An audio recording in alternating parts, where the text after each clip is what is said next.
guest list survives. Mark wrote it down like a seating chart. Military officers, the men who ran the province day to day, the leading citizens of Galilee, the ones who owned land. It was a birthday dinner for Herod Antipas. There was wine, and there were lamps burning oil all down the length of the hall. And there was a room full of men who had traveled a long way to be seen at it. Partway through the evening, a girl came in and danced. Antipas was pleased enough that he made her an offer out loud. In front of every man, at the table, anything she wanted. He said it twice.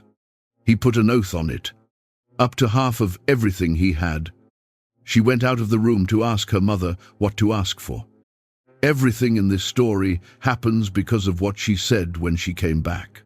Far to the north, on a green hillside above the Sea of Galilee, 5,000 men would soon sit down on the grass in a place with no village, no market, and no food anywhere in walking distance. 12 men would stand in front of them, holding 5 flat barley loaves and 2 small salted fish, running arithmetic that came out the same way every time. The road that put those people on that hillside starts here, at a dinner party, with a girl walking out of a room to ask her mother a question.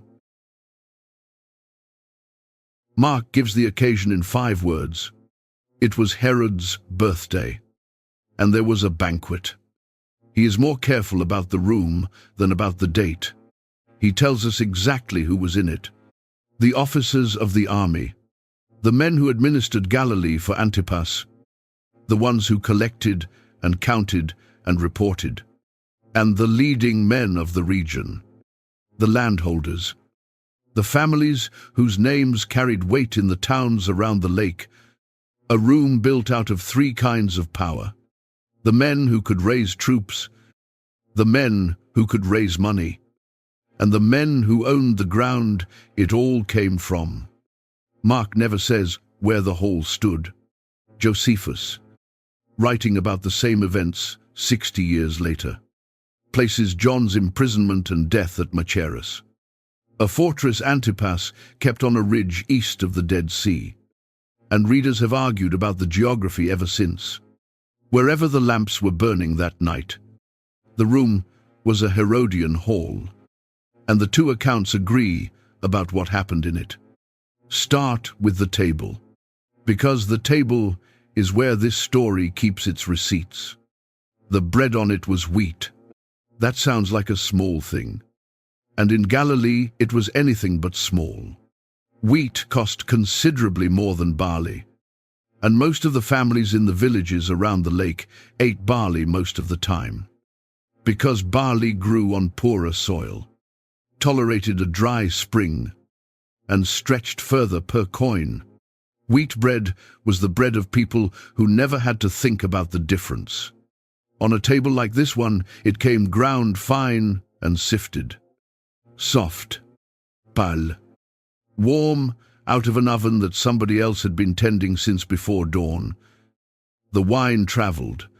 Antipas's father had wine shipped across the Mediterranean in sealed clay jars, and archaeologists digging at his fortresses have pulled up amphorae with his name still painted on the shoulder. Italian wine, ordered for a king in the desert. Whether Antipas kept that habit at his father's scale, nobody can say. He kept the household. He kept the cellars. He kept the men who knew how to stock them. The fish came out of the lake, and the lake ran on his system. Slow down on that for a moment, because it is the thread that runs from this room all the way to the hillside. Fishing on the Sea of Galilee was regulated business. Harbors were controlled. Boats worked under arrangements with the men who held the rights, and catches passed through toll stations on the way to market, with the fees moving up the chain toward Antipas, who owed his own tribute to Rome. Down on the western shore sat a town the Greeks called Tarikei, which means the place where fish are salted, and the salting works there packed the lake's catch into jars and sent it out across the empire. A working man on that water paid, one way or another, before his catch became money in his hand. The lamps burned olive oil, pressed in autumn in stone presses in the hills, hauled down in jars, bought by the household in bulk. The meat had walked in on its own legs a day or two earlier. The dishes were imported.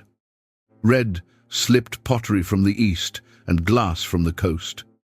The kind of tableware that showed up in a Herodian hall and almost nowhere else in Galilee. Every item in that room came up from underneath.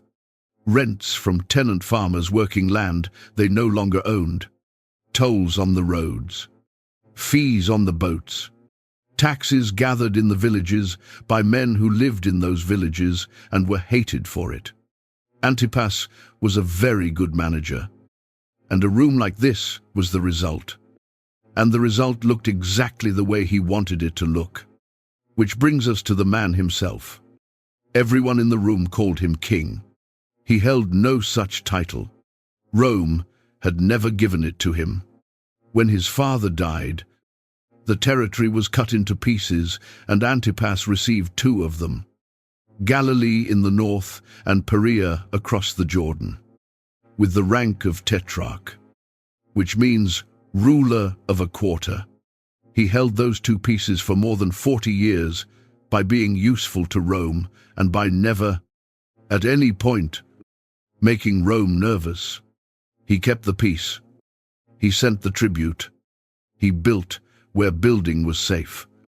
The building tells you everything about him. Sometime in the years before this dinner, he raised a brand new capital on the western shore of the lake and named it Tiberias, after the emperor. Greek-style city, colonnade, a palace, a stadium.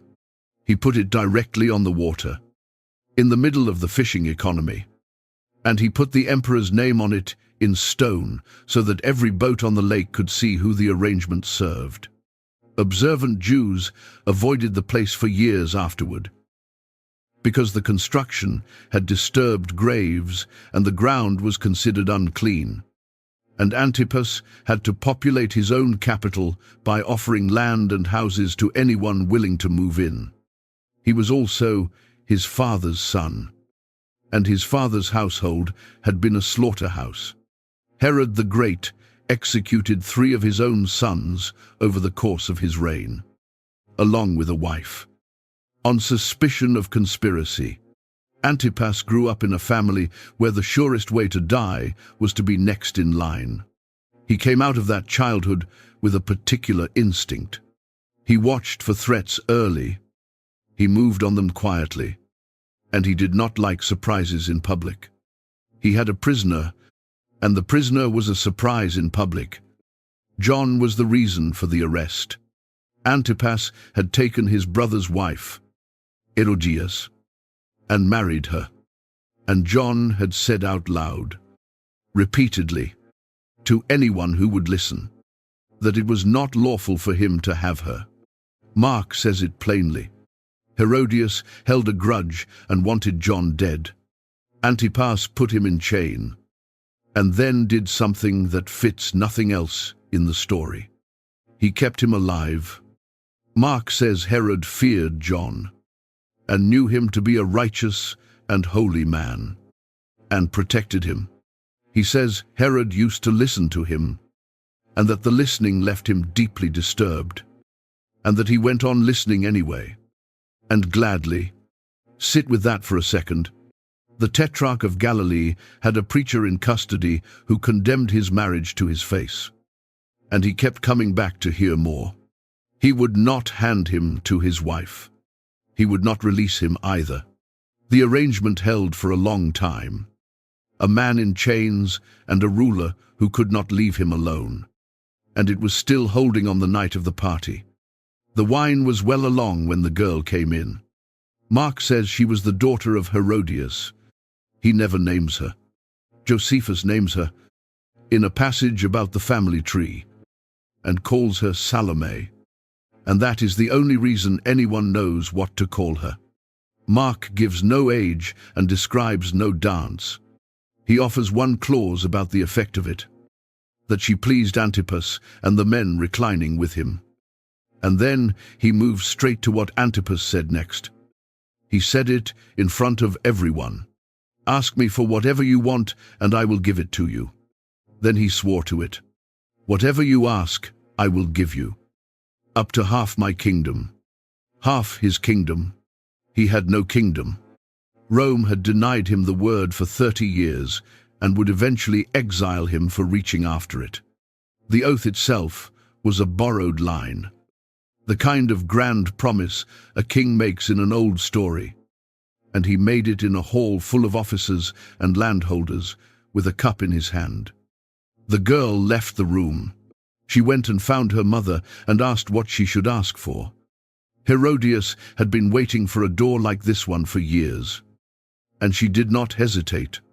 Mark gives her answer in 6 words. The head of John the Baptist. The girl came back in immediately, and she came back with an addition of her own. She asked for it at once, and she asked for it on a platter. The room had heard the oath. There lies the whole mechanism, and Mark states it flatly.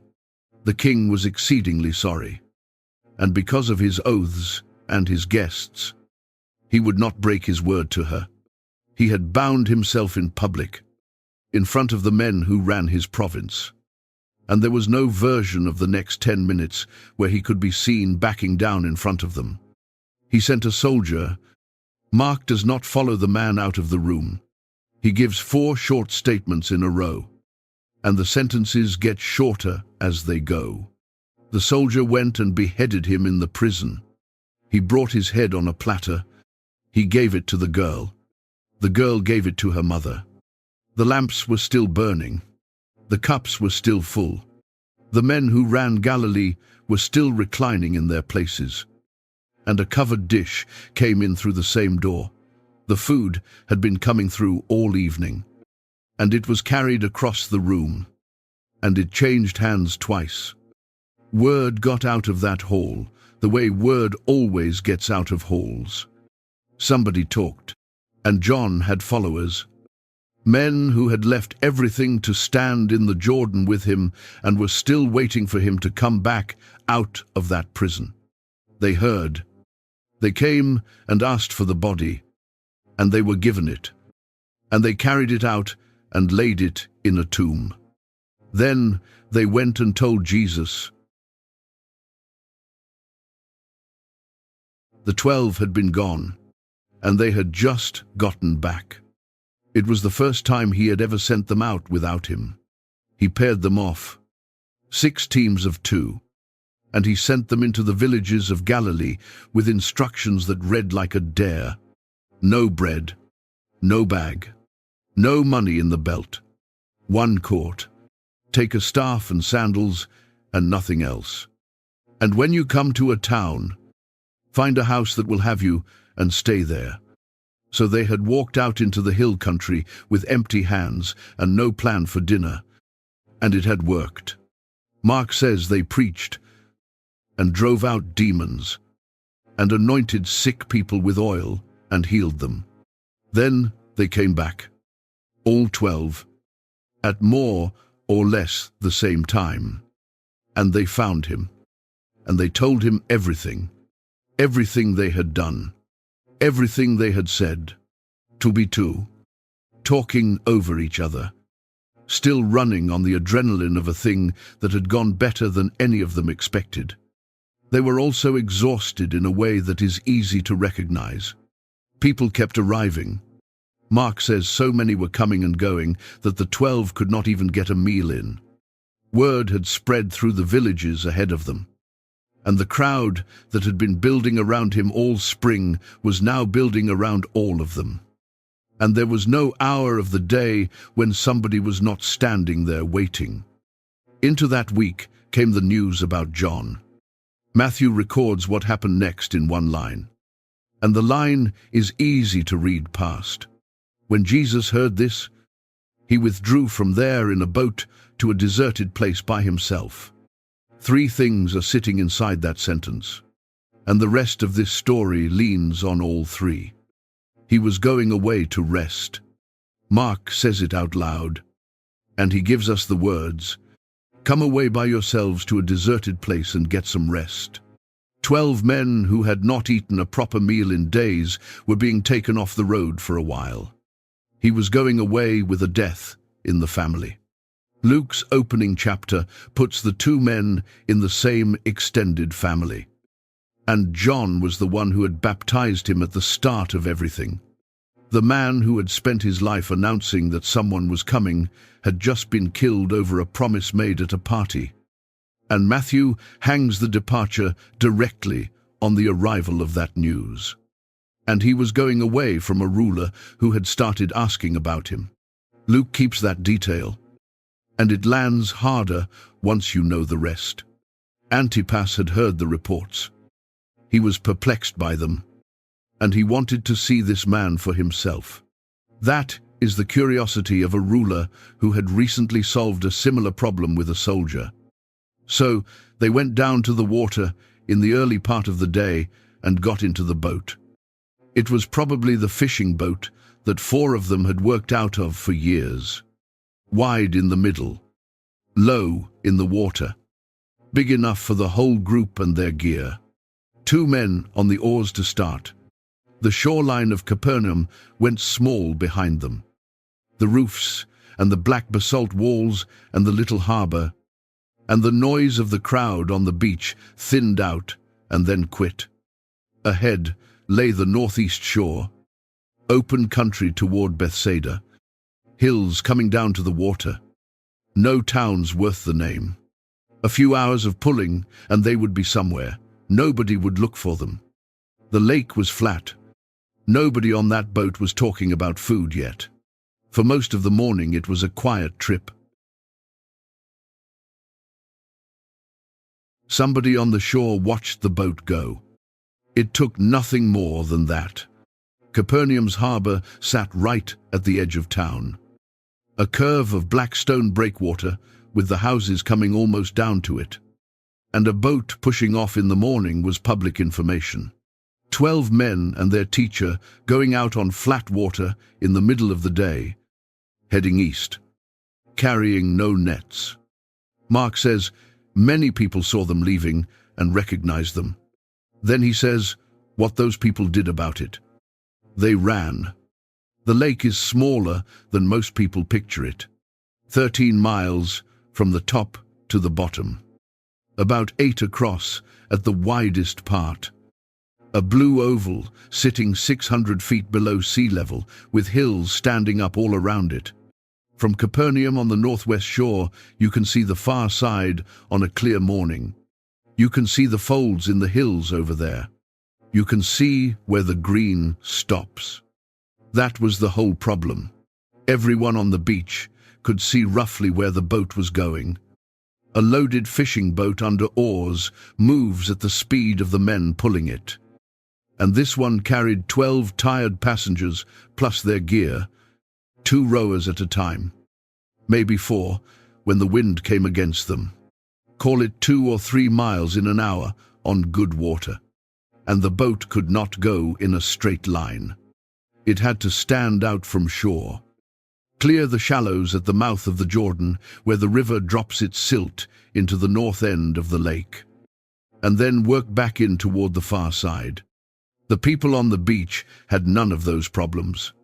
The road up the north shore was flat, packed dirt, and it went where they were going.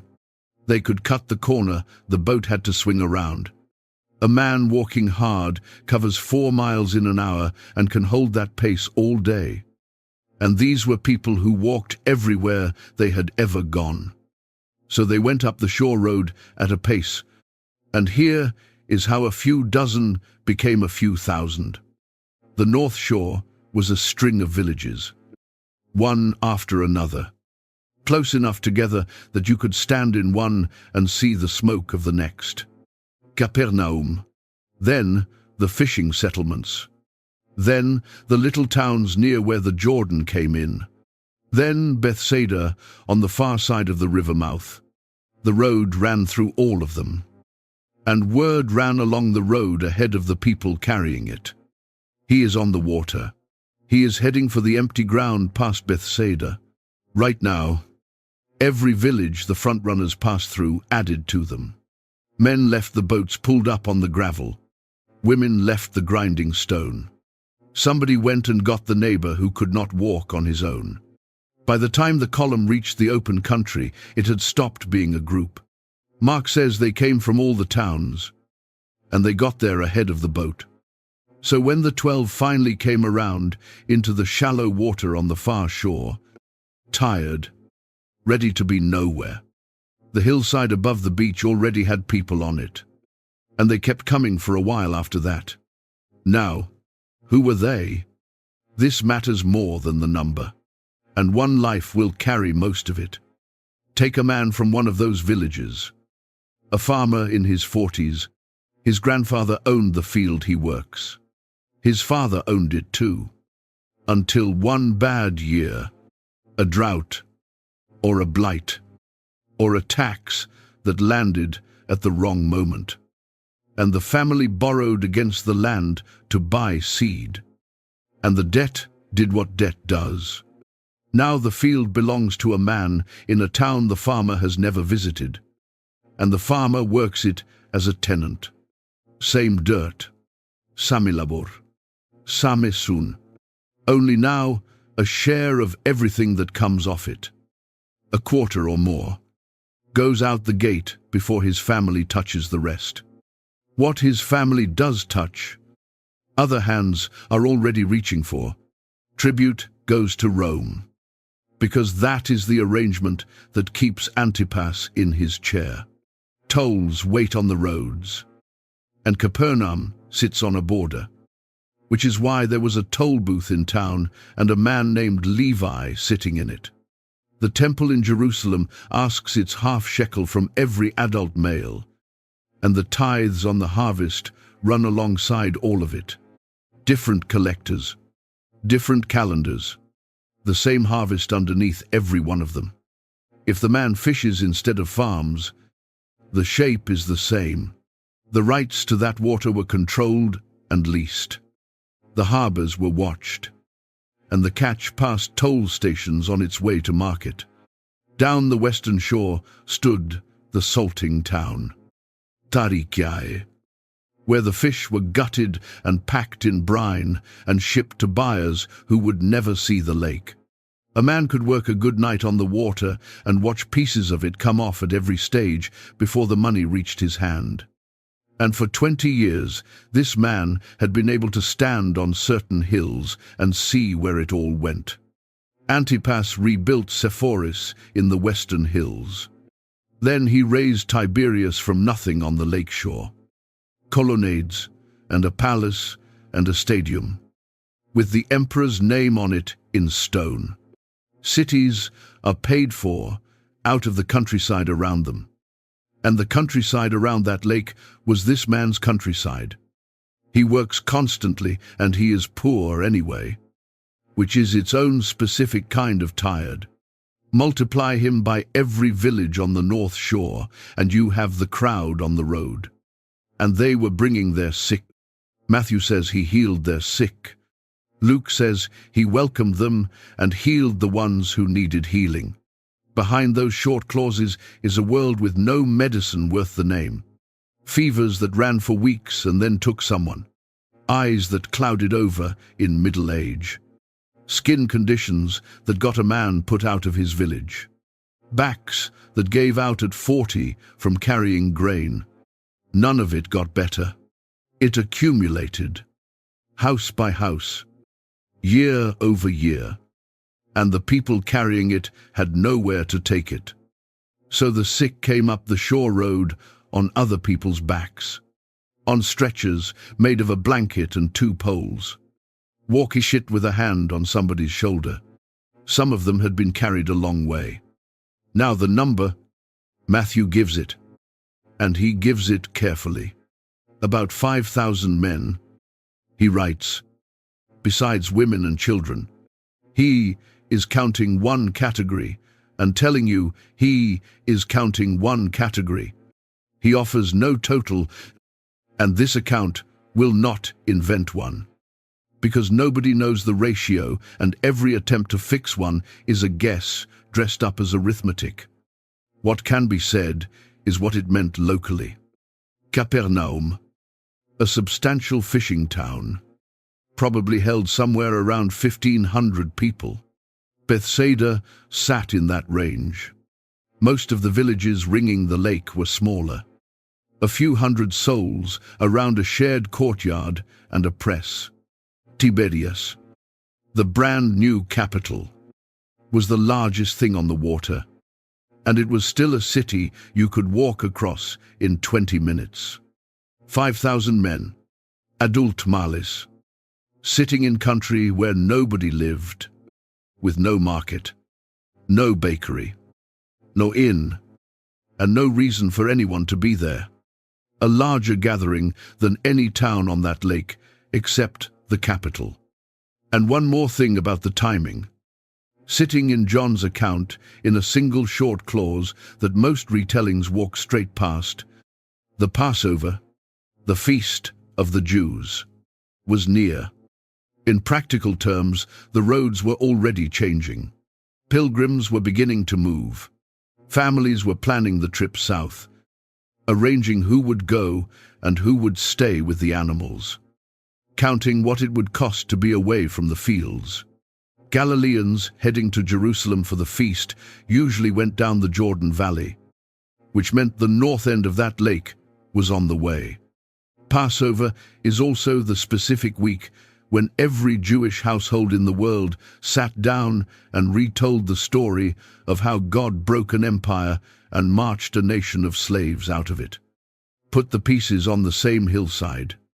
A crowd of thousands, drawn from the poorest and most heavily taxed population in the province, assembled in open country outside any town, where no official could see what was being said, around a teacher whose popularity had been climbing all spring, in the weeks before the national festival of liberation from foreign rule, in a territory run by a client ruler who had just executed a popular preacher and was, at that moment, asking questions about this one. None of the four writers stops to explain the danger. They wrote for readers who had lived it. Because Galilee remembered what happened the last time, crowds gathered. Roughly a generation before this day, when Herod the Great died and the succession hung open, the province came apart. A man named Judas broke into the royal armory at Sepphoris and armed his followers. Revolts flared in several places at once. Varus, the Roman governor of Syria, came down with legions and settled it the way Rome settled things. Josephus says Sepphoris was burned and its people were sold into slavery, and that 2,000 men were crucified along the roads. Sepphoris stands 4 miles from Nazareth. The men in that crowd who were 60 years old had been boys when it happened. Some of them had grandmothers who were carried off in it. That memory sat underneath this hillside, and it explains what happens at the end of this day. The pattern held afterward too, which is worth stating.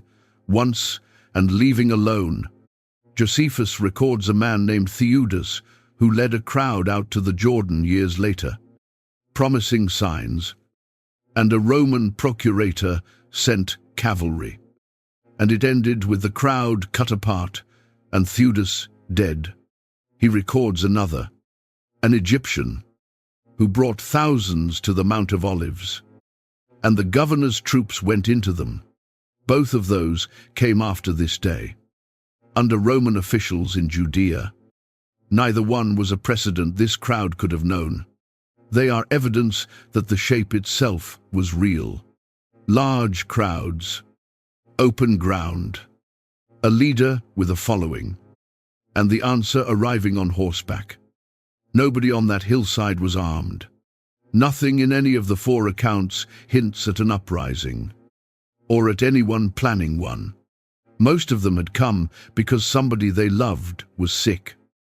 or because they had walked 4 miles on the chance of hearing him, or because everyone else in the village went.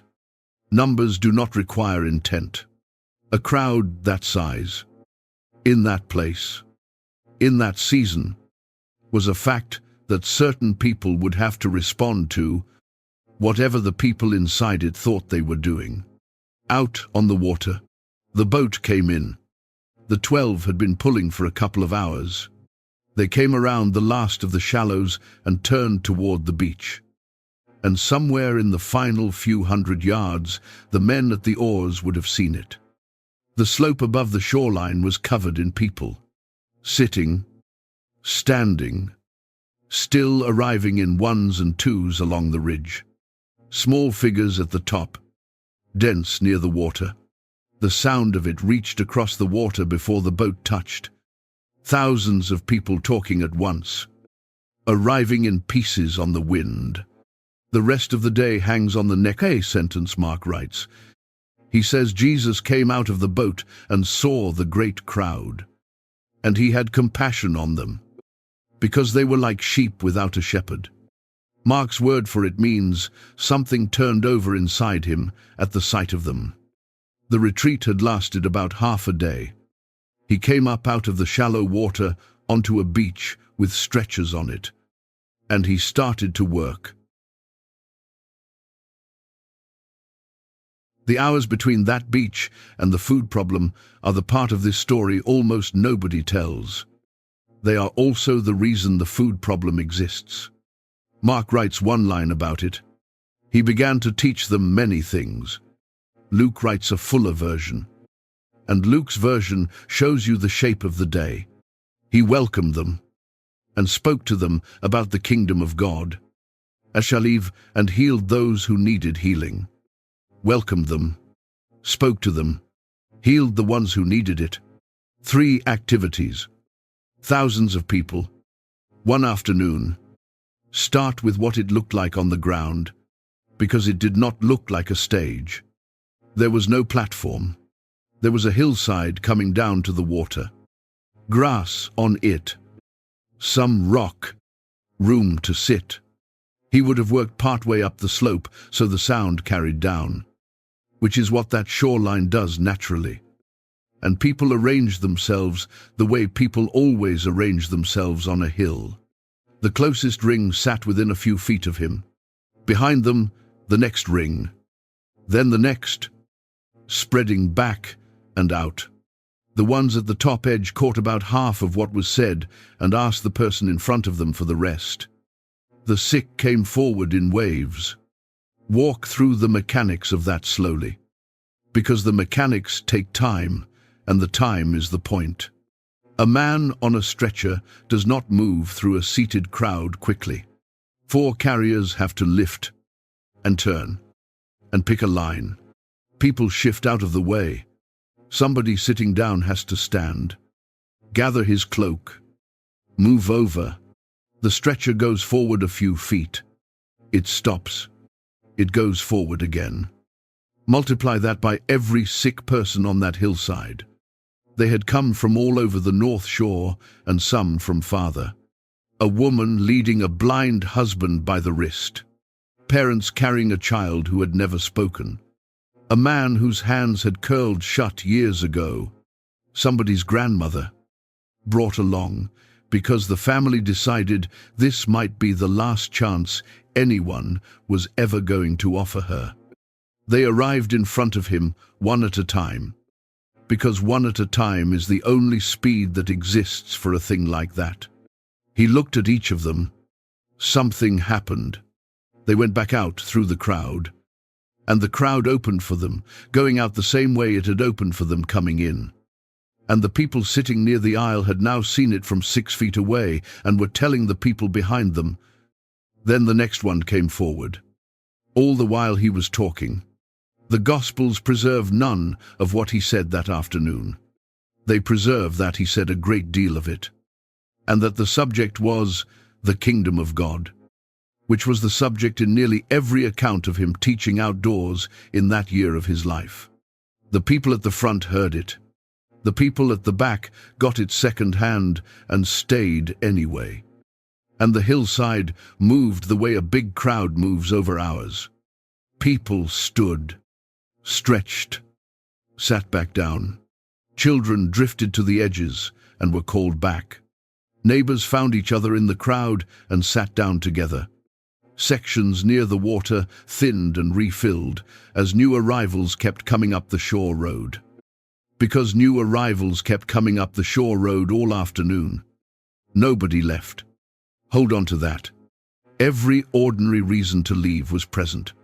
These were working people in the middle of a working week in the busiest agricultural season of the year, with fields that needed them and animals at home and a walk of several miles waiting for every single one of them.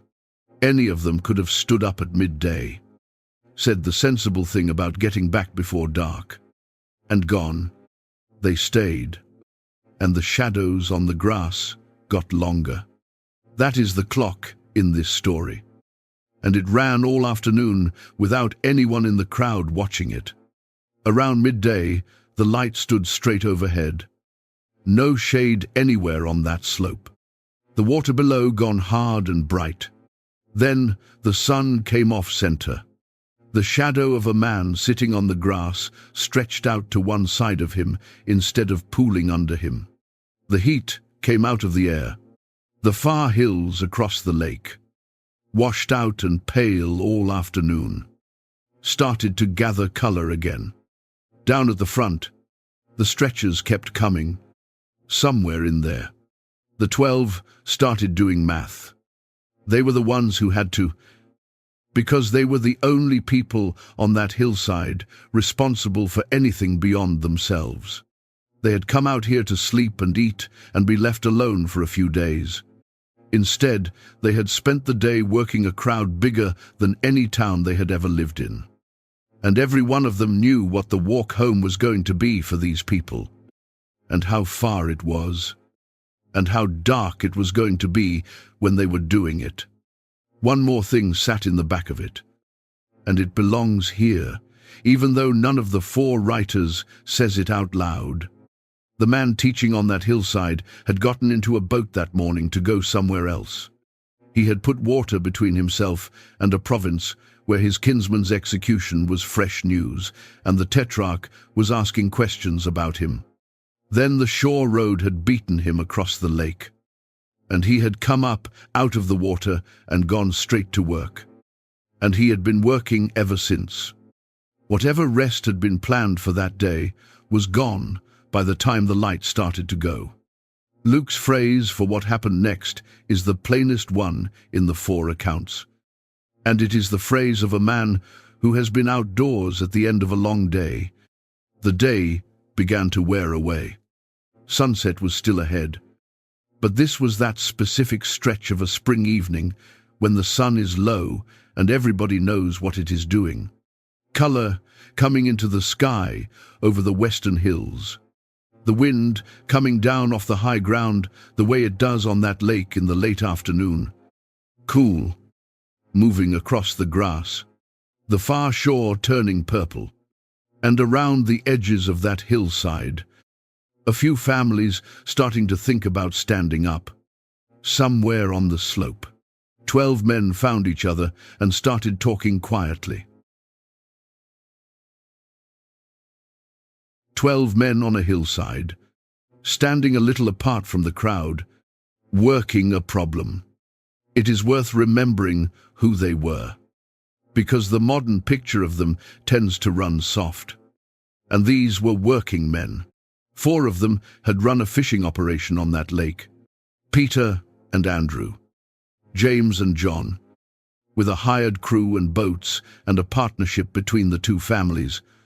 A business like that ran on weather and margins, on knowing what a load of salted fish was worth at the shore and what it was worth by the time it reached town. Another one of them, Matthew, had sat in the toll booth at Capernaum, which meant he had spent years doing arithmetic in public in front of hostile people. And somewhere in the group was the common purse, because John mentions it later. a shared bag with whatever money they had in it. These were men who knew what things cost.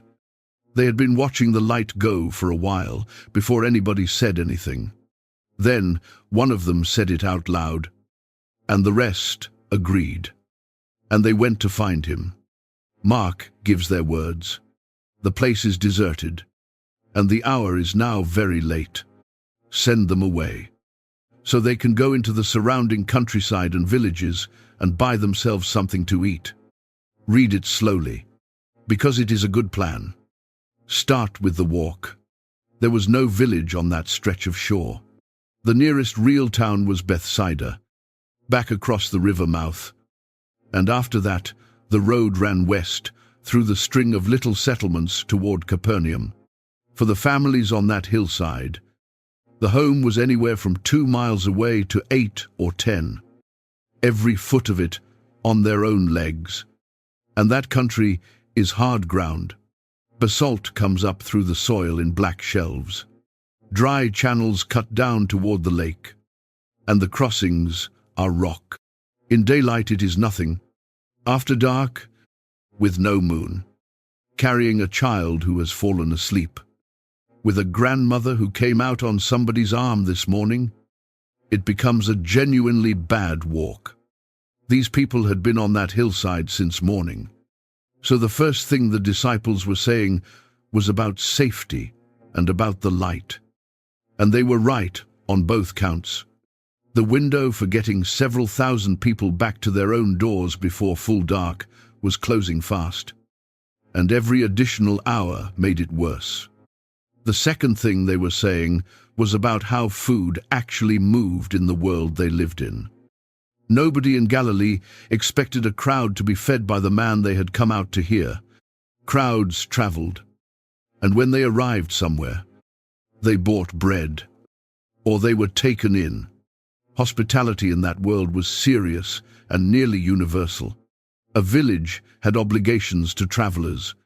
Doors opened. Somebody put something in front of you.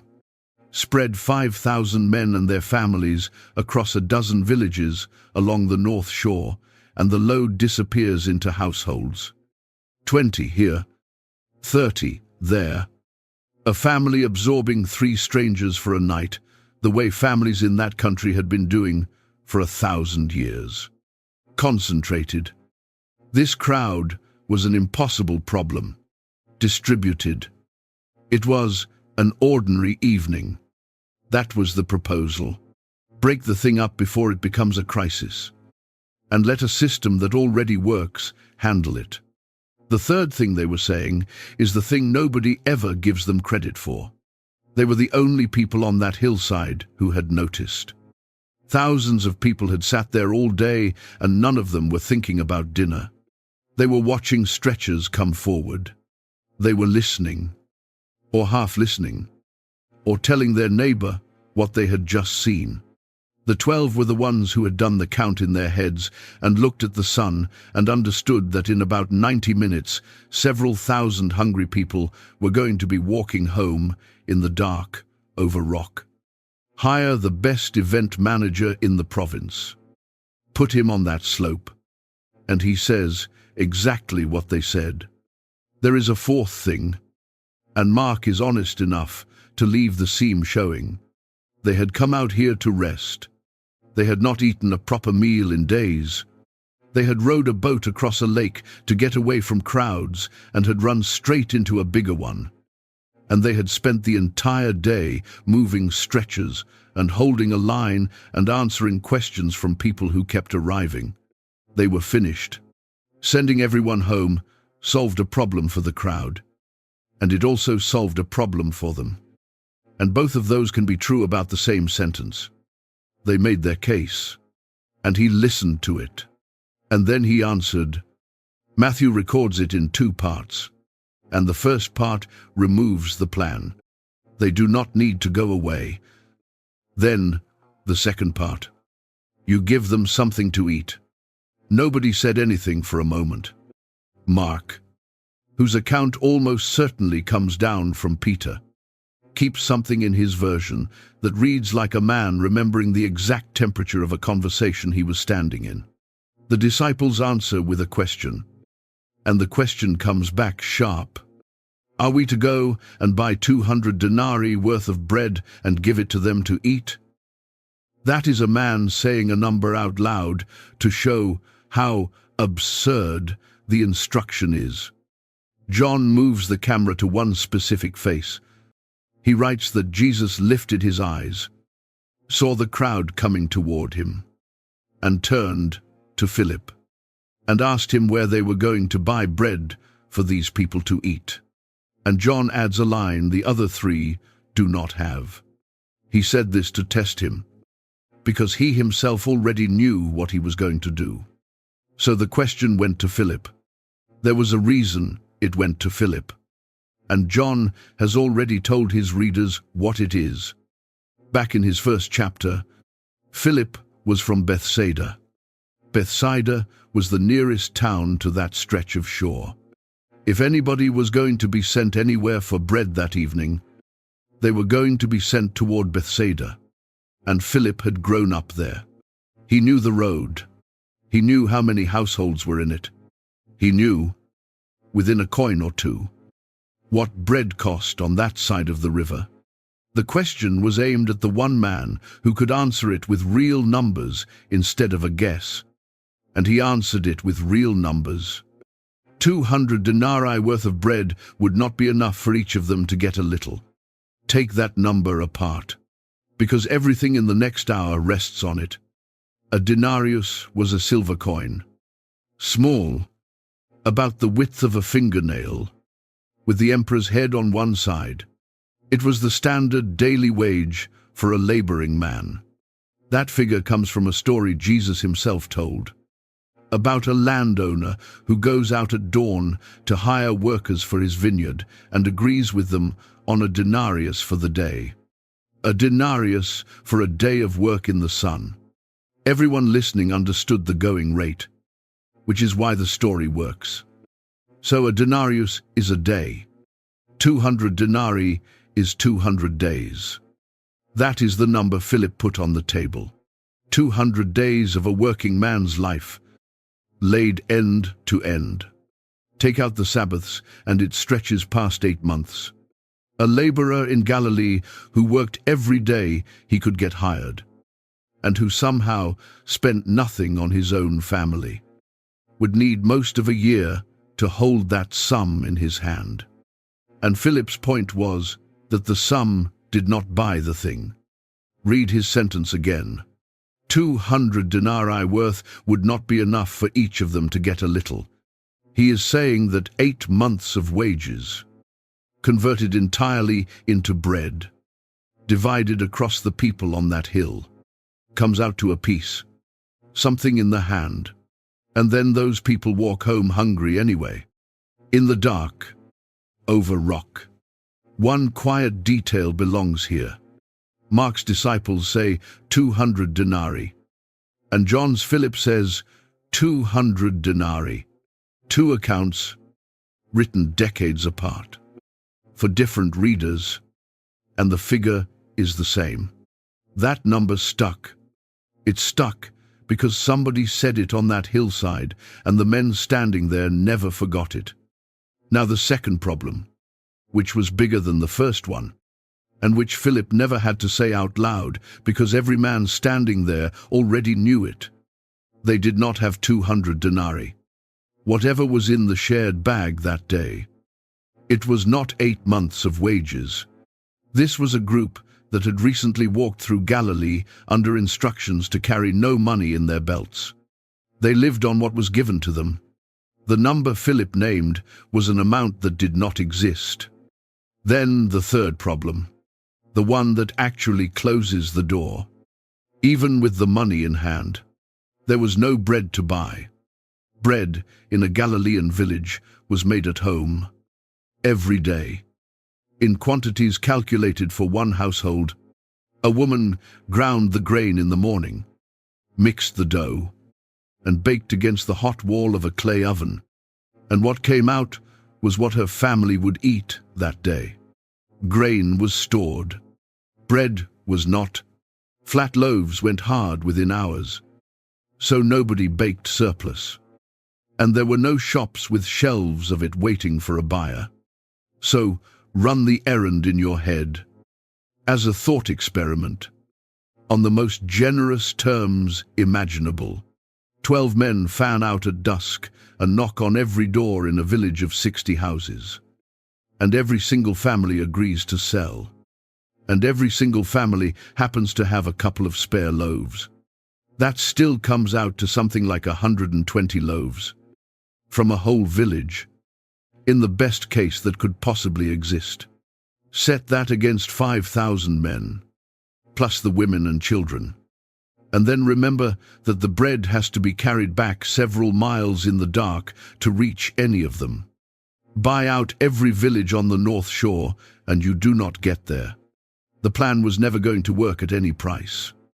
Which is why the disciples had proposed the other plan. The one where everybody walks to the food, instead of the food walking to everybody. Philip did what he was asked. He was handed a logistics question at the end of a long day, and he answered it from the top of his head, in front of everyone, with a figure that shows he had already been running it. He knew the cost of bread. He knew roughly how many people were on that hillside. He put the two together and told the truth. His arithmetic was right. There is not a single number in it that is wrong. Andrew came up from somewhere in the crowd while they were still talking. John gives him one sentence, and Andrew ruins the end of it himself. There is a boy here who has 5 barley loaves and 2 small fish. But what are they among so many? He got the whole thing out in one breath. He had gone looking. He had actually walked down into that crowd and asked people what they were carrying, which is more than anyone else appears to have done. And this is what he came back with. And he was apologizing for it before anybody could respond. Andrew was Peter's brother, from Bethsaida, like Philip, and in John's Gospel he has a habit. He brings people. He brought his own brother in the first chapter. Later, he brings some Greeks who are asking after Jesus. Here he brings a boy with a lunch. And he brings him knowing exactly how it is going to sound.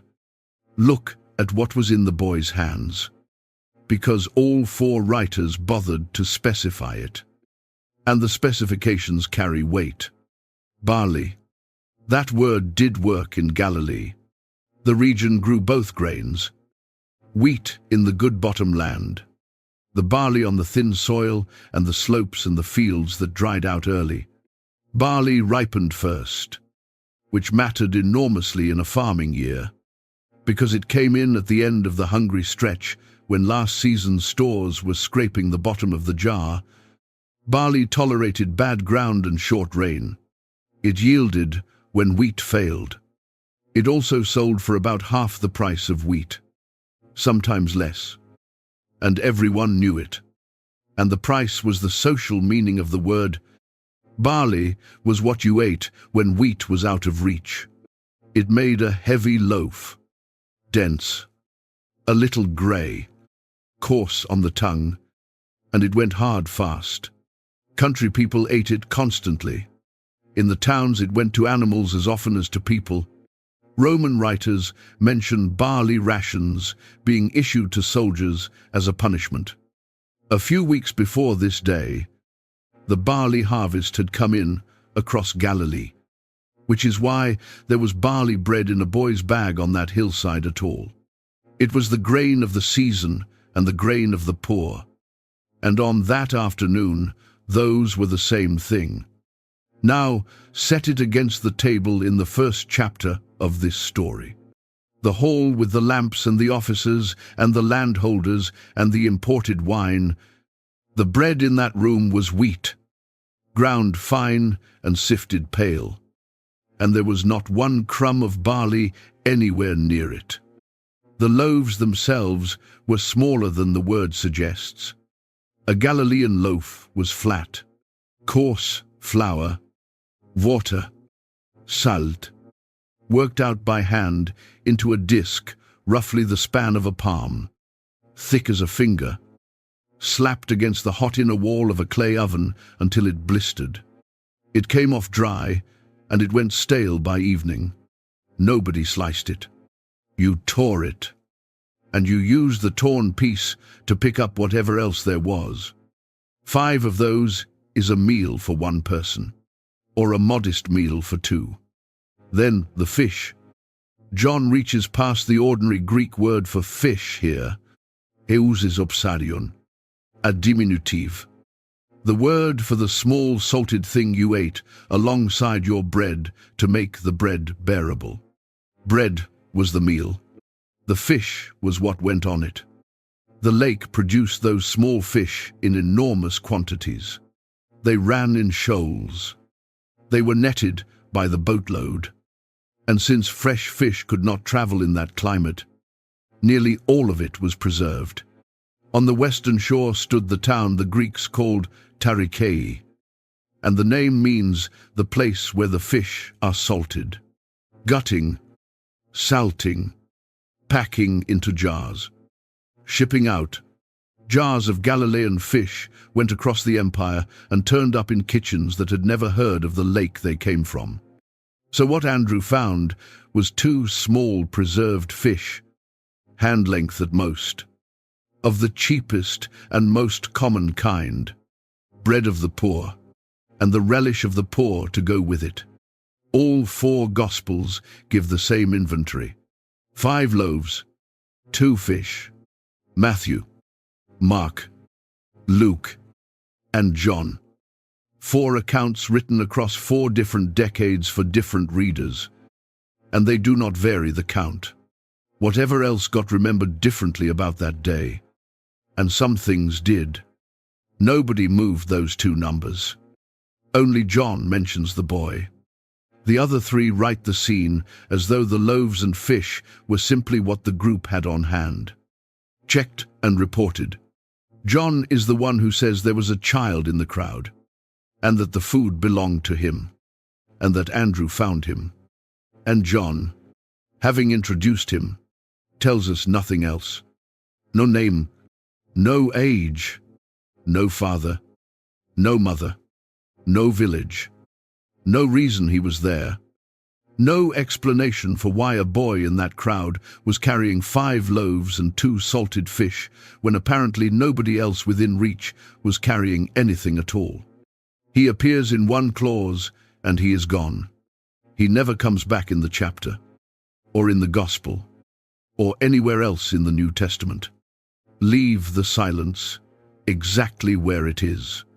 The pull to fill it is strong, and 2,000 years of retellings have filled it. With a mother packing the lunch that morning, with the boy walking up shyly and offering it, with tears in somebody's eyes. None of that is in the text. What is in the text is a child, unnamed, in a crowd of thousands, holding the cheapest food in the province. Nobody knows who he was. Everybody knows what he had. One more thing sits behind this scene, and the first readers would have caught it immediately. And it needs no more than a mention. In the older books, there is a short account about the prophet Elisha. During a famine, a man comes to him with 20 loaves of barley, and Elisha tells him to give it to the people. His servant objects. He asks how he is supposed to set this in front of 100 men. Elisha tells him to give it to them anyway, because there will be some left over. And the text says they ate, and there was some left over. 20 barley loaves, 100 men, and a servant asking the obvious question. 5 barley loaves, 5,000 men, and Andrew asking the obvious question. Anyone who had grown up hearing the scriptures read aloud would have heard the echo in the shape of Andrew's sentence before he finished saying it. What happened next was a request for a count. Mark keeps it, and most retellings skip it. Before any instruction went to the crowd, he asked them a question. How many loaves do you have? Go and see. They had to go and check. That is the actual sequence. He did not send them out to find more. And he did not tell them the number was fine. He sent them back through the crowd to count what was already in front of them and come back with the real figure. They came back with 5 and 2. Then he told them to sit everybody down. The instruction went to the 12, and it had nothing to do with food. Mark gives it in a form that sounds almost domestic. Make them all sit down in groups on the green grass. Luke adds the number. Have them sit down in groups of about 50 each. Mark gives both numbers. They sat down in groups of hundreds and of 50s. So the last thing that happened before anything else happened was crowd management. Handed to 12 exhausted men who had just been told to feed several thousand people and had 5 loaves between them.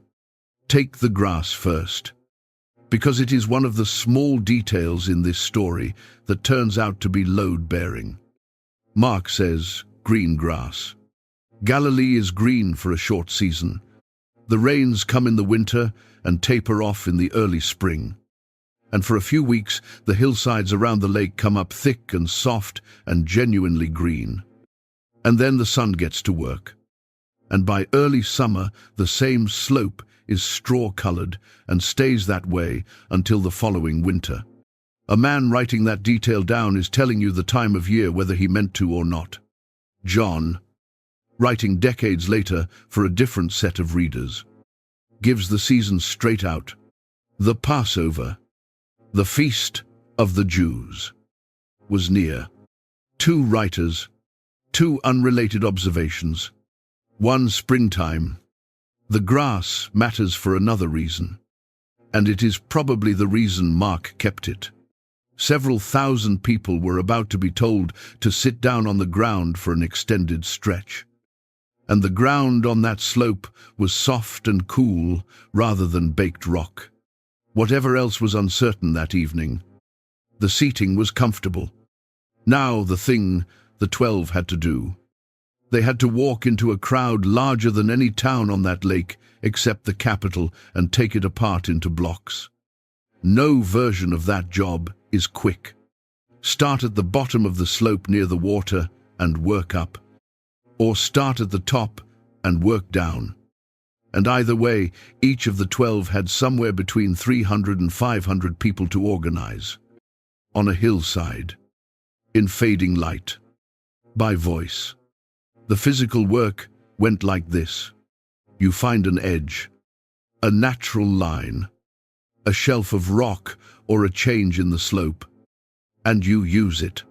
You move along that line, telling people to sit and to leave a gap behind them. People do not hear you the first time. Somebody in the second row is talking. A family has spread out across ground that needs to be 2 separate groups. Somebody has already sat down in the aisle you are trying to make. You go back. You say it again. Children have to be gathered in from wherever children have gone. Old people need a hand getting down, and somebody to hold their arm while they do it. A man who has been standing at the back all afternoon wants to know what is going on, and behind him 20 other people want to know the same thing.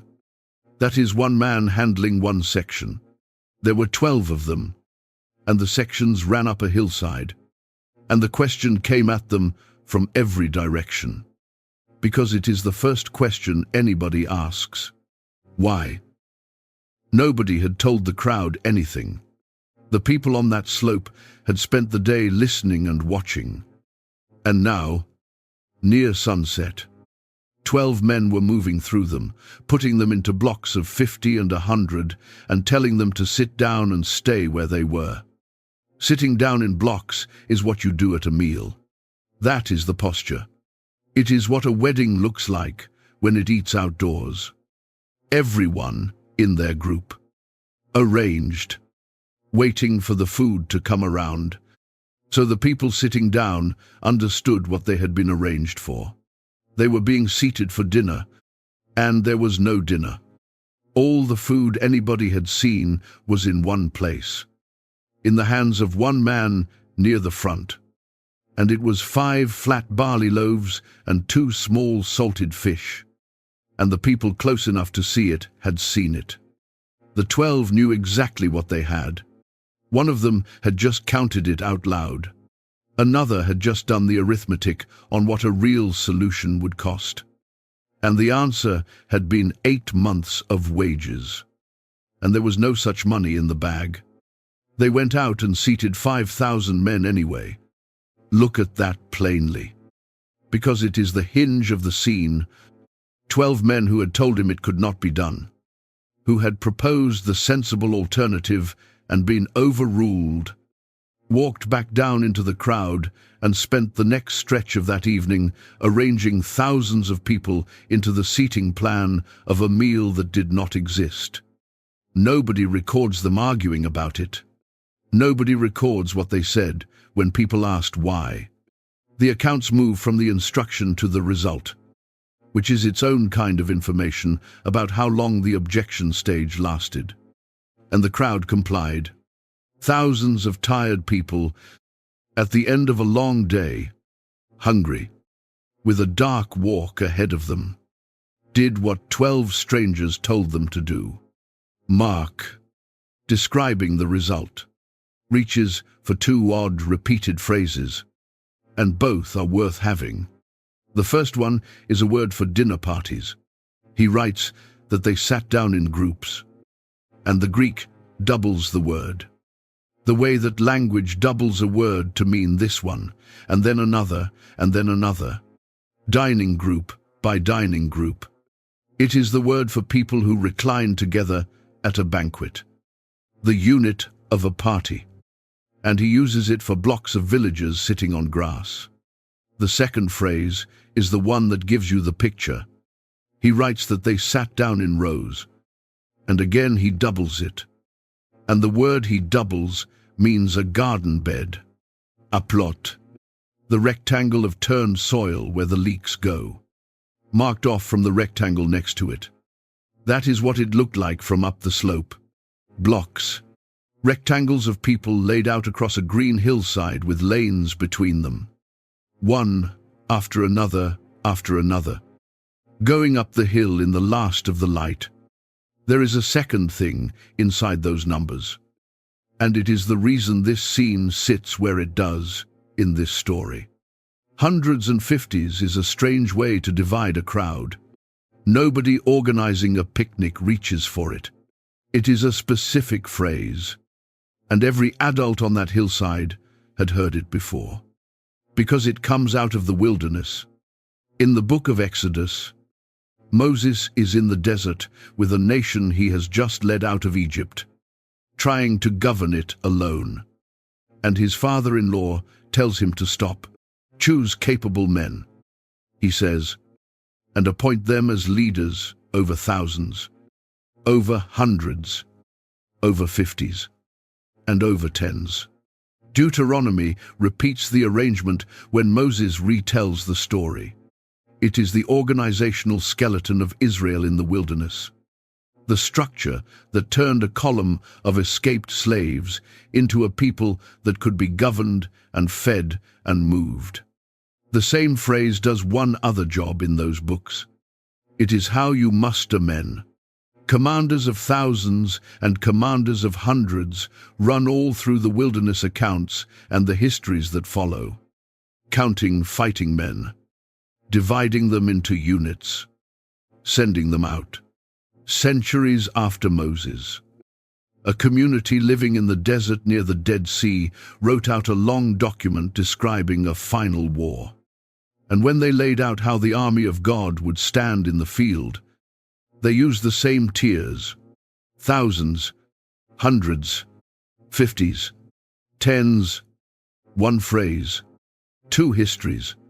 The way a people in the wilderness is organized to be fed, and the way an army is organized to be counted. None of the 4 writers stops to tell you which one to hear.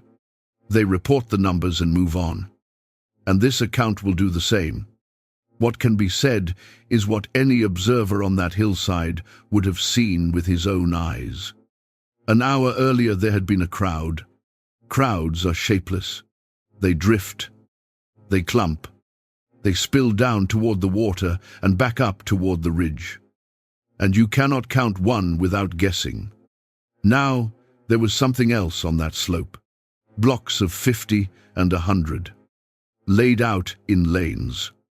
In open country, outside any town, weeks before Passover, in a province where the ruler had recently executed a popular preacher and was asking questions about this one. You could count it. That is the thing about a crowd in blocks. A man standing at the top of the hill could look down, run the numbers, and get very close in about a minute. 5,000 men, plus the women and the children. Then the hillside went quiet. It happens with any large group. There is noise while everyone is being moved and settled. And then the movement stops, and the noise drops off in stages. And then comes one of those silences that only a few thousand people can make. Wind coming down off the high ground, the lake making its sound at the bottom of the slope, somebody's baby, a cough 4 blocks over, thousands of faces on a green hillside, seated in blocks, turned in the same direction. In the last of the light, and at the front of them, 5 flat loaves of barley bread and 2 small salted fish. He took the bread and he looked up. All 3 of the first Gospels stop to record it. He took the 5 loaves and the 2 fish, and looking up to heaven, he blessed them. John compresses the moment to its core. He took the loaves, and when he had given thanks, he distributed them. The next thing to understand about that moment is that there was nothing unusual in it. A Jewish household in the 1st century did not begin a meal by eating. Somebody said a blessing over the bread first. The head of the house, or the host, took a loaf and spoke, and then broke it. And then the meal started. It happened at every table, every day, in every house in Galilee, over whatever there was to eat. The blessing was aimed at God, and at God only. The modern picture usually gets this backward. Nobody in that world blessed a loaf. They blessed the one who had provided it. The words that came down through Jewish practice run along the lines of, "Blessed are you, Lord our God, King of the universe, who brings forth bread from the earth." The exact wording that survives comes through rabbinic sources written down later than this hillside. And the practice itself is older and well attested before this day. Whatever precise sentence he used, the shape of it was the shape everybody there knew. Blessed are you who brings forth bread from the earth. He said it over 5 loaves, in front of 5,000 men. And it was the same sentence, a poor family said, over a single dry piece in a 1-room house in Capernaum. Then he broke it. Then he gave it to the disciples. Mark's verb for what happened next describes something ongoing rather than something finished. He kept giving. He gave to his disciples to set before the people. And he gave again and again. Mark adds one more clause. Easy to miss. The 2 fish he divided among them all. 2 salted fish, hand length, divided among all of them. The 12 took what he handed them and turned around and walked into the blocks. From here on, this chapter is about movement, because movement is what the 4 accounts actually describe. Every one of them tells you what the hands did. Not one of them tells you what happened to the bread. That silence is the most striking thing in the entire episode, and it deserves exactly 1 paragraph. 4 writers, 4 different decades, 4 different readerships, 4 noticeably different ways of telling this story, down to the vocabulary each one chooses. And when they arrive, at the moment when the food becomes enough, all 4 of them do the same thing. They say nothing. There is no description anywhere in the New Testament of bread appearing. Nobody writes that the loaves grew in his hands, or that the pile rose, or that a basket refilled while somebody was looking into it. Nobody describes light, or sound, or a gasp moving through the crowd. 4 accounts that disagree about smaller details agree completely about this. And what they agree on is a blank space. This account is going to leave it blank too.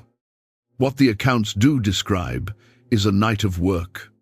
The first disciple to reach a block of 50 would have gone in the way you go into a seated group, along the lane, with his hands full. Somebody in the front row reaches up. He puts a piece of bread in a hand, then the next hand, then the next. He works his way down the row and across the block.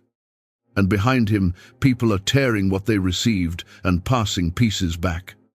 Because that is how food moves through a group of villagers sitting on the ground. And it does not run out. He gets to the end of the block, and there is still bread in his hands. So he goes to the next block, and he works that one, and then the block above it. At some point, he turns around and walks back down the slope to where the others are. And he gets more. And he goes back up. Then he does it again. That was the shape of the whole hour. 12 men walking out loaded and coming back empty and going out loaded again. Up and down a hillside in fading light. Through lanes between blocks of seated people. In a rotation that kept going past the point where it should have stopped. Watch it from 3 places. From inside one of the 12, somewhere out toward the edge of the crowd. He has been walking for a while now. His arms ache, the particular way arms ache when you have been carrying something at chest height for a long time. He has stopped counting blocks. He has stopped running the estimate he started with. The one about how far this would stretch before it quit. Because it passed his estimate a long time ago, and it is still going. He is now several hundred yards from where he started, in a part of the crowd he has never been in, handing bread to people he has never seen. And every time he goes back for more, there is more. From the last row, up near the top of the slope, these are the people who arrived late and the people who could not push forward. Which usually comes to the same people every time. The old. The ones on stretchers who could not be carried through.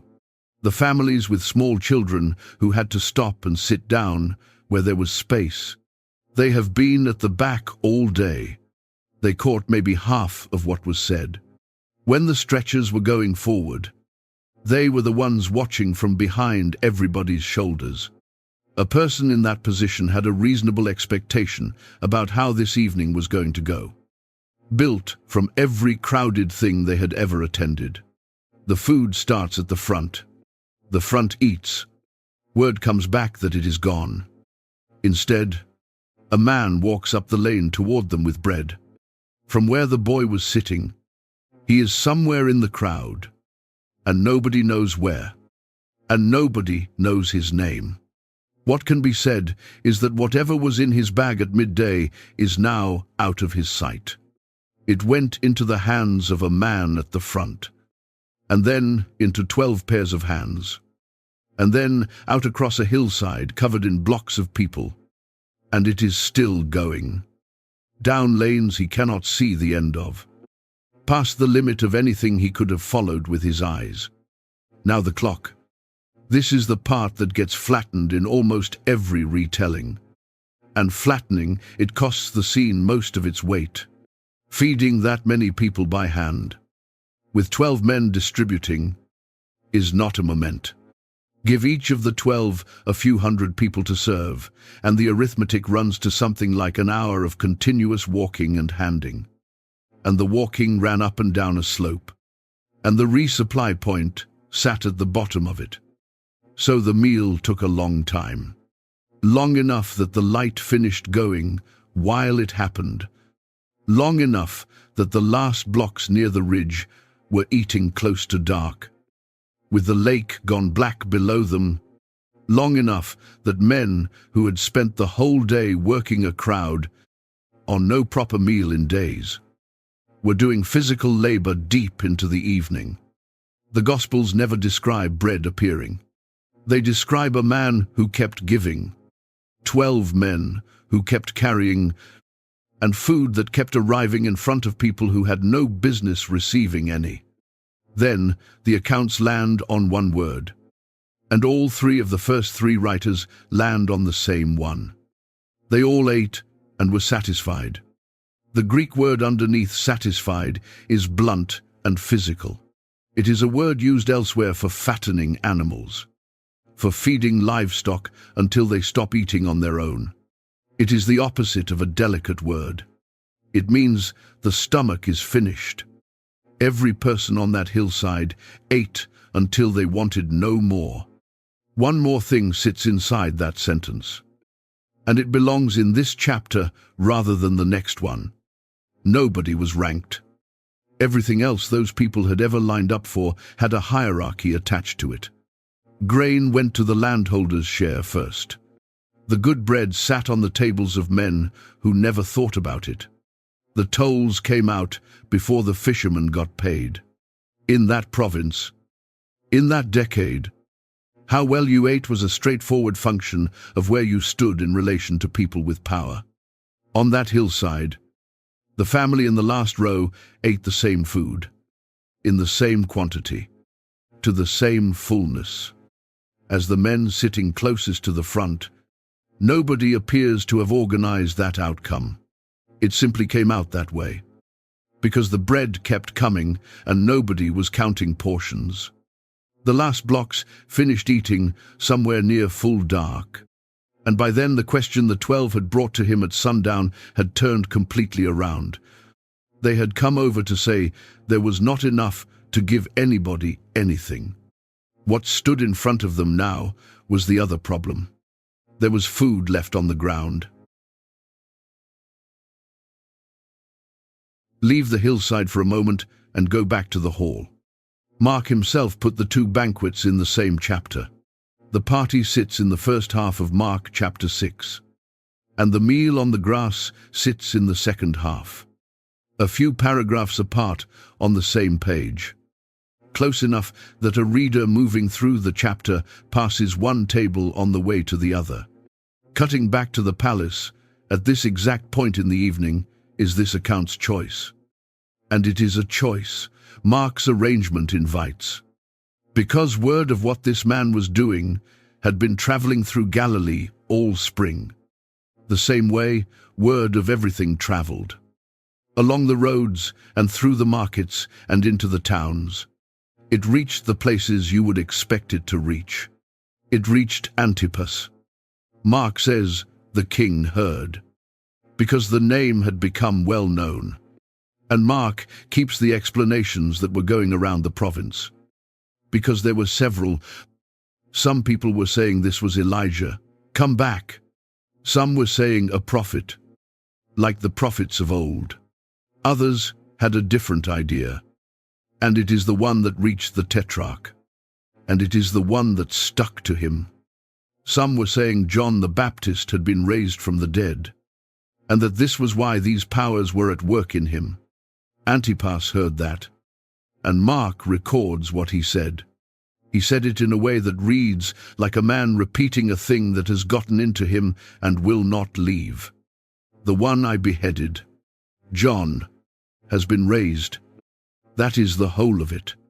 A ruler, hearing reports of bread and healing coming out of the north of his own territory, and landing on the single explanation that put a face he had put in a grave back on the roads of his province. He had held John a long time. He had gone to listen to him and come away disturbed, and gone back to listen again. He had made a promise at a party and kept it against his own wishes because the officers were watching. And a covered dish had come into the room while the cups were still full. 2 tables.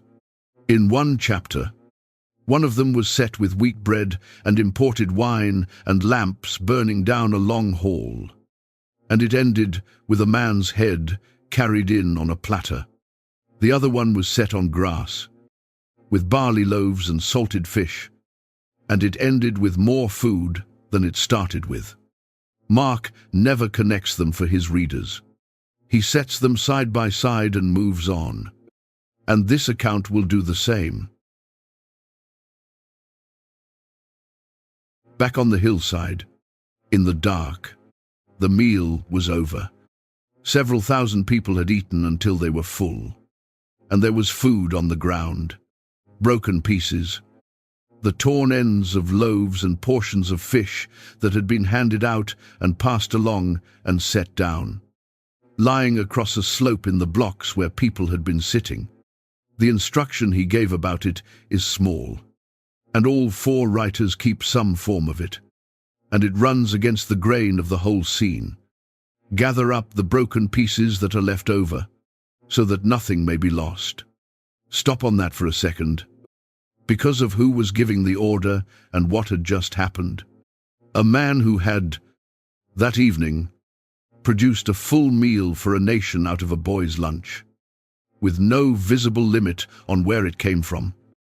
Now told his men to go pick up the leftovers so that none of it went to waste. There is nothing extravagant anywhere in this story.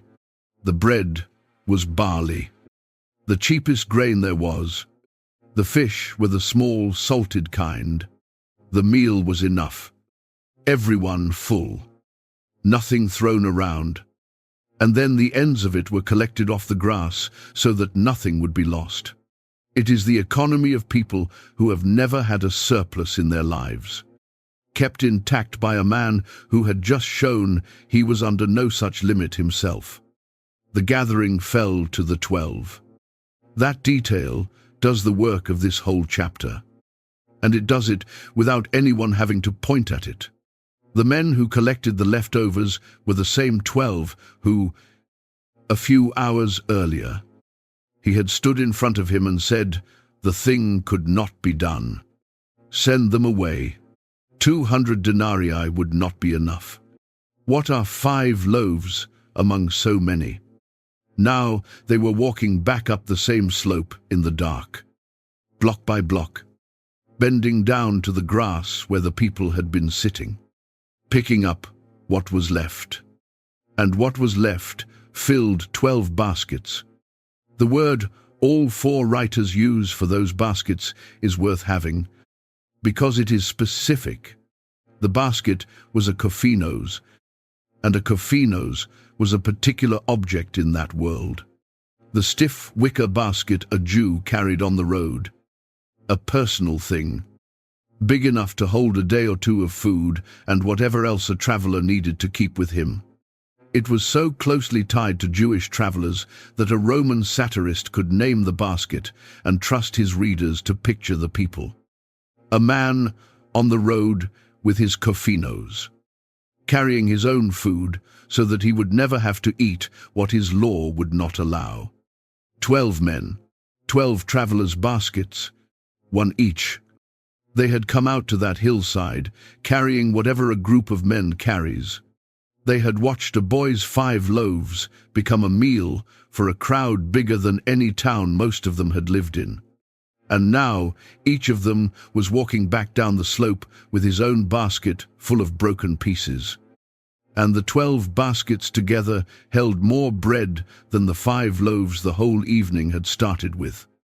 That part had to be carried, physically, off that hill, by the men who had said there was nothing. They had told him the math. He had let the math stand. Philip was right. 200 denarii would not have done it. And there had been no 200 denarii. And there had been no bread to buy at that hour anyway. Every number the 12 brought him at sundown was a true number. And now they were carrying the answer to those true numbers on their own backs, in their own baskets. in the dark, and it weighed more than the problem had. Nobody had to explain it to them. It was in their arms. One more thing about the number 12. Handled the way the text handles it, which is to say, lightly. Readers have long heard something in it. 12 baskets, 12 disciples, 12 tribes of the nation that once ate bread in a wilderness it had not planted. The echo is there for anyone listening, and it may be exactly what one or more of the writers intended. The text never says so. All four report the count. The way they reported the 5 and the 2, and they leave it sitting there. What the text does insist on is simpler and heavier. They started with 5 loaves. Everyone ate and was full, and there was more left at the end than there had been at the start. And the men who gathered it up were the men who had sworn it was impossible. By now it was full night, and the meal was finished, and the leftovers were in the baskets. It looked like the end of the day. The problem had been solved, twice over, so completely that the evidence had to be carried off the hill in 12 separate loads. But the crowd was not getting up to leave. Down in the blocks, in the dark, people were talking to one another, and the same sentence was starting to move up the hillside from group to group. The crowd did not get up. That is the first strange thing about what happened next. And it is easy to walk past. Several thousand people had just eaten a full meal at the end of a long day. In the dark, miles from home, with a rock road between them and their own beds. Every practical reason to stand up and start walking was sitting right there with them on the grass. They stayed, and they started talking, block by block. The way news moves through a seated crowd. Somebody says something to the 4 people nearest him. 2 of them turn around and say it to the row behind. A man gets up and walks over to the next block to tell his cousin. Within minutes, the same sentence is moving up that hillside in the dark, faster than any man on it could walk. John records what the sentence was. This is truly the prophet who is to come into the world. That phrase had an address. It came out of the last book of Moses, where Moses tells the people that God will raise up for them a prophet like himself, from among their own brothers, and that they are to listen to him. Every child in Galilee grew up with that sentence. It sat in the national imagination like an open account, unpaid for more than 1,000 years. And people had been watching for the man who would settle it for as long as anyone could remember. Now look at what the people on that hillside had in front of them, and put it in the order they would have put it in. A man had just fed thousands of them with bread in a deserted place. Moses was the one that had happened under before. In the wilderness, with a nation that had no fields and no storehouses and no way to survive, bread had come with the morning, day after day, for 40 years. It was the first thing anyone thought of when anyone thought of the wilderness. Bread out of nowhere, in open country, for a whole people at once. The season was Passover, weeks away or less, and the whole province was already turning toward the feast, where every household in the nation retold its one founding story. The story of a people owned by an empire who walked out from under it. They were sitting in blocks of hundreds and fifties. The way Moses had arranged the nation in the desert, and the way men are arranged when somebody intends to count them. And they had just watched one man solve, in a single evening, the problem that had defined every year of every one of their lives. Bread. How much of it there was. Whether there would be enough next season. Who ate wheat and who ate barley and who went without. Every tenant farmer on that hillside had spent his whole adult life inside that question. And for one evening, the question had simply stopped existing. No one wrote down their reasoning that night. But the pieces sitting in front of them were these. An army marches on food. That was as true beside that lake as it has been everywhere else in human history. And every man there knew it. Because every man there knew how the last uprising ended. Armies fail when supply fails. Sieges are won by hunger. A revolt in a province like theirs died the same way every time. When the men in the field ran out of bread and drifted home to their families, a leader who could feed 5,000 men in open country out of 5 loaves could not be starved out. His men could not be starved out. The one weapon that had beaten every Galilean rising in living memory would not work on this one. That was the arithmetic moving through the blocks in the dark. And it deserves to be said plainly. It was sound. It was as sound as Philip's arithmetic had been at sundown. These were serious people running a serious calculation on the basis of something they had all just eaten. And on its own terms, the calculation held. John's word for what they decided to do about it is violent. He writes that Jesus knew they were about to come and take him by force to make him king. The verb underneath that phrase means to seize, to snatch, to carry off. Elsewhere it describes a wolf taking a sheep and a thief taking property. It is a word for grabbing a thing and removing it, whether or not the thing consents. They were done asking. They were coming to install him. There is no sign anywhere in the 4 accounts that a single person on that hillside was armed, and no sign that anybody had come out that morning with an uprising in mind. Most of them had walked up the shore road because somebody they loved was sick, or because they wanted to hear him, or because the whole village was going. The plan, forming in the dark, was hours old at most. It had been born somewhere between the last piece of bread and the first whisper about the prophet. It also would have killed most of them. The machinery was already in place, and every adult in that crowd could have described it. A body of 5,000 Galilean men, organized in units, moving south in the weeks before Passover behind a leader they had proclaimed, was a fact that rulers would have to answer. Antipas would have to act, because his entire long career rested on Rome, never needing to look hard at Galilee. And Rome itself brought extra troops up to Jerusalem every single Passover, precisely because it was the festival of liberation and the city filled with pilgrims who knew all the words to that story. The province had run this experiment before.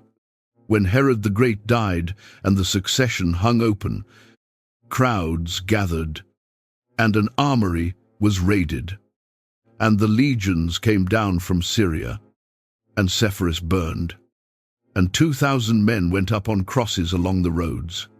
There were men on that hillside old enough to remember the smoke. 4 miles from Nazareth. That is where the crowd's arithmetic failed. It was sound on supply. Everything else it left out. He ended it before it started. John gives it in one line. Knowing that they were about to come and seize him to make him king, he withdrew again to the mountain, by himself. The high ground above that shore, alone, in the dark, out of the light of whatever fires were burning below, out of reach of thousands of people who had just decided what he was going to be for them. Before that, 2 things happened fast, and Mark keeps both. The first was the crowd. Mark says he sent them away, which was, word for word, the disciples' plan from sundown. Send them away. It happened after all. Hours late. In the dark. After everyone had eaten. And he did it himself. The second was the 12. and the verb Mark puts on them has force in it. He made them get into the boat, compelled them. Matthew keeps the same word. It is the pressure you apply to somebody who is resisting, and both writers chose it, and neither one explains it. The 12 did not want to go. Nothing in the text says why, and this account will not guess on their behalf. What can be set down is the situation they were being pulled out of. 12 men who had spent the evening carrying bread that would not run out, through a crowd that was now declaring their teacher the prophet and preparing to crown him. Whatever each of them privately hoped those years were building toward, some version of it was standing on that hillside in the dark, 5,000 strong, ready to move. They got in the boat and pushed off, and the wind came up. It comes up on that lake the way it always has. The water sits 600 feet below sea level in a bowl of high ground, and when the air on the heights cools after dark, it pours down the ravines onto the warm surface. And flat water goes bad in minutes. Every man in that boat had been caught out in it before. They were pulling west toward Capernaum, into the wind. John says they had gone 25 or 30 stadia, which is 3 or 4 miles, which put them out over the deep middle. Mark gives the hour, the 4th watch, the last stretch before dawn. They had been on the oars most of the night to make 3 miles. And Mark's word for what the rowing had become is the word for being tormented. Then he came to them, walking on the sea. Mark keeps one detail here that no one has ever fully explained, and an honest account leaves it standing. He writes that he meant to pass by them. They saw a figure on the water and took it for a ghost. And they cried out, all of them. Mark says plainly that they were terrified. He spoke, "Take heart, it is I. Do not be afraid." He climbed into the boat, and the wind stopped. Mark closes that night with 2 sentences, and he does not soften either one. They were utterly astounded. And then, the reason, in Mark chapter 6, verse 52, "For they did not understand about the loaves, and their hearts were hardened." The same night, the same 12 men who had walked the blocks with their arms full, who had gone back for more and found more, again and again, until thousands were satisfied, and who had each carried a basket of the proof off the hill in the dark. The crowd found him the next morning. John spends several verses on the mechanics of the search, which is more attention than he gives most things. And the mechanics show you how badly those people wanted this. They had watched the 12 leave in the only boat. They had watched him go up the mountain alone. So they knew he had no way across the water. And when morning came and he was gone from that shore anyway, they went looking. Some small boats came over from Tiberias, near the place where they had eaten the bread, and the crowd got into them and crossed the lake to Capernaum. They paid for passage, boatload after boatload, at whatever the boatman asked, to chase a teacher across a lake at dawn. They found him, and the first thing out of them was a question about logistics. "Rabbi, when did you get here?" He did not answer it. John records what he said instead, and it lands like a hand laid flat on a table. "Truly, truly, I say to you, you are seeking me because you ate your fill of the loaves." The word underneath, "ate your fill," is the same blunt word the other Gospels used on the hillside. Fed to satisfaction, stomach finished. He picked up the exact word for what had happened to them the night before and handed it back to them as the reason they had hired boats at sunrise. Then the conversation started, and it went somewhere nobody in that room was ready for. They asked what they should do to be doing the works of God. He told them the work of God was to believe in the one he had sent, and they asked him for a sign. Stay on that sentence, because of where they were standing when they said it. These were people who had eaten bread out of 5 loaves the previous evening. Some of them had watched a man walk up a lane with his arms full and had taken what he handed them and had been satisfied when they finished. They asked what sign he would perform, so that they could see it and believe him. And then they told him which sign they had in mind. Our fathers ate the manna in the wilderness. There it is, out loud. They had understood the hillside perfectly well at one level. The level of supply. Moses fed the nation every morning for 40 years. Last night was one meal. If he wanted the crown they had tried to put on him. The manna was the job description. Bread. Daily. From now on, they wanted the arrangement. He answered by talking about bread. And he kept talking about bread. And every time he came back to the word, the ground under it moved.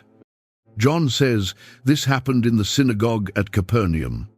Visitors to the ruins today walk through a white limestone hall built centuries later, and underneath its floor, still visible, run walls of black basalt from an earlier building on the same footprint. The town was built from that dark stone. Whatever room held this conversation, it was full, because the boats had emptied into it. He told them the true bread comes down from heaven and gives life to the world. They said, Sir, give us this bread always. Still the arrangement, still supply. Then he said it in the first person, and the room changed. I am the bread of life. John says the murmuring started there, and he records the complaint. And it is the most ordinary complaint in the world. Is this not Jesus, the son of Joseph, whose father and mother we know? A small town was talking. Half that room could name his brothers. He kept going, and the language got harder, deliberately harder. The bread he would give for the life of the world, he said, was his flesh. The room came apart over that sentence. They argued with one another, out loud, and John keeps the question they were throwing across the benches. How can this man give us his flesh to eat? He answered by saying it again, in stronger terms, 4 times over, adding blood to flesh. It is difficult to overstate how that landed in a first-century synagogue, and the difficulty has nothing to do with squeamishness. Blood was the one absolute line in the food law of Israel. The prohibition runs through the books of Moses in multiple places, older than the priesthood, applied to every animal ever slaughtered. Meat was drained before it was eaten, always, everywhere, by everyone in that room, their whole lives. He had taken the single most untouchable substance in their entire way of eating and put it at the center of a sentence about life. He did not soften it, and John shows the cost in real time. The complaint came first from the inner circle, and John is precise about who. Many of his disciples, the wider group, the ones who had been walking with him, said, "This is a hard saying. Who can listen to it?" He asked whether it offended them. He said a few more things, about spirit and life, about some among them who did not believe. And then John writes the sentence. From that time, many of his disciples turned back and no longer walked with him. Count the hours. 2 nights ago, 5,000 men on a hillside, fed to satisfaction, organizing in the dark to crown him by force. Yesterday morning, Boats chartered across the lake at first light because they could not stand, not knowing where he was. Now, a stone room in Capernaum, emptying, while he was still speaking, he turned to the 12. And the question he asked them is the shortest one in the chapter. Do you want to go away as well? Peter answered, and the answer has been read aloud as a triumph for 2,000 years. And on the page it does not sound like one. It sounds like a man standing in a room that is emptying, looking around at what is left. Lord, to whom shall we go? You have the words of eternal life. He is not saying he understands. He is saying there is no other door. John closes the scene with one more line from Jesus, and it takes the last warmth out of the air. Did I not choose you, the 12, and one of you is a devil? John tells his readers who was meant, and moves on. Some weeks later, out on that same water, there was a boat with 12 men and 1 loaf in it. Mark tells this last one, and it is short. And it belongs at the end of this story because of what it does to everything before it. By then there had been a second hillside, a crowd of 4,000, east of the lake, 3 days out with nothing left to eat, and 7 loaves this time, and a few small fish, and everyone satisfied, and 7 large baskets gathered afterward. A different count, a different word for the baskets. And the writers keep the 2 events distinct and never blur the numbers. The same 12 men did the carrying both times. Now they were crossing the water, and somebody realized nobody had packed bread. Mark writes it flat. They had forgotten to bring bread, and they had only 1 loaf with them in the boat. 1 loaf. 12 men, hours of open water ahead, and they started worrying about it, discussing it among themselves. Mark says, and he gives their conclusion in 4 words. We have no bread. He was sitting in the boat with them. He had just said something to them about leaven, the leaven of the Pharisees and the leaven of Herod, and they missed it completely, because they had decided he must be commenting on the fact that they had forgotten lunch. Then he turned around, and Mark writes down every question he asked them. Why are you discussing the fact that you have no bread? Do you not yet perceive or understand? Are your hearts hardened? Having eyes? Do you not see? Having ears? Do you not hear? And do you not remember? Then the 2 questions that close this story. When I broke the 5 loaves for the 5,000, how many baskets full of broken pieces did you take up? They answered him, 12. And the 7 for the 4,000, how many baskets full did you take up? They answered him, 7. They had the numbers cold. Both figures, instantly. No hesitation. The way a man knows a weight he has carried on his own shoulder. They had said it anyway. In that boat, that same hour, we have no bread. That is the record. The men who walked the blocks with their arms full, who collected 12 baskets off the grass in the dark and 7 more a few weeks later, sat on open water with 1 loaf and worried about supply. With him in the boat, Mark ends the exchange with 1 more question, and he records no answer to it. Do you not yet understand? There is a last fact about all of this, and it belongs at the very end. 4 men wrote accounts of that life. They wrote across 4 different decades, for different readers, and they made different choices about nearly everything. One opens before the world was made. One opens with a family tree. One opens with a voice in the desert. They differ in length, in order, in vocabulary, in which conversations they keep and which they let go. And scholars have spent centuries mapping who knew whose work. Before the empty tomb, there is exactly one miracle that all four of them tell. It is not a healing. It is not the storm going quiet, or a dead man walking out of his grave in front of witnesses. Each of those appears in some of the four and is passed over by others. The one moment all four writers refused to leave out was a spring evening on a green hillside outside any town, where a crowd nobody could feed sat down in rows on the grass, and 5 barley loaves and 2 salted fish were carried through their hands until everyone was full. Whatever else those 4 writers disagreed about, and they disagreed about plenty, every one of them looked at that evening and made the same decision. This one stays.